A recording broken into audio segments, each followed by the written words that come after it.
बिहार में बनने वाले रक्सौल हवाई अड्डे को लेकर बड़ा अपडेट है।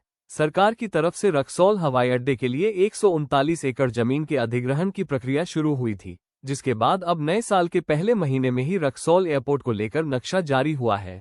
इसमें रक्सौल एयरपोर्ट को चालू करने की पूरी प्लानिंग दिखाई गई है। भारतीय प्रशासनिक सेवा के अधिकारी और नागर विमानन मंत्रालय के प्रधान सचिव डॉक्टर नीलेश देवड़े ने अपने एक्स अकाउंट के जरिए नक्शा शेयर किया।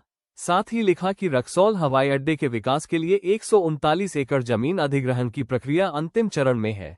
जल्द ही जिला प्रशासन की तरफ से संबंधित भूस्वामियों को मुआवजे का भुगतान शुरू किया जाएगा। जमीन अधिग्रहण पूरा होने के बाद रक्सौल हवाई अड्डे का रनवे 2360 मीटर लंबा होगा, जिस पर एयरबस 320 और बोइंग 737 कैटेगरी के फ्लाइटों का सुरक्षित संचालन संभव हो सकेगा। इस पोस्ट के बाद यह उम्मीद और भी पुख्ता हो गई है कि आने वाले 1 साल के अंदर रक्सौल से हवाई सेवा शुरू हो सकती है। दरअसल वर्तमान में रक्सौल हवाई अड्डा का रनवे 1372 मीटर है। इसको और 1000 मीटर बढ़ाया जाना है। रनवे का विस्तार पश्चिम की तरफ होगा और इसको लेकर तिलावे नदी पर पुल भी बनाए जाने की योजना है। इसके अलावा वर्तमान में टर्मिनल भवन, ATC tower, airport colony, cargo building आदि का भी निर्माण होना है। इसके बाद भविष्य में यहां बड़ा टर्मिनल भवन भी बनाए जाने की योजना है। फिलहाल इस रनवे पर बड़े विमानों का परिचालन संभव नहीं है, लेकिन रनवे की लंबाई 2360 मीटर होने के बाद यहां एयरबस 320 जैसे विमान उतर सकेंगे और इससे रक्सौल से देश के महानगरों तक सीधे विमान सेवा उपलब्ध हो सकेगी।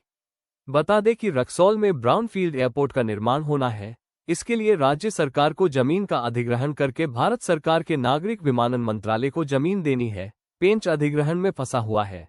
सभी तरह के नोटिस का मामला होने के बाद अब मुआवजे की राशि को लेकर नया विवाद खड़ा हो गया है।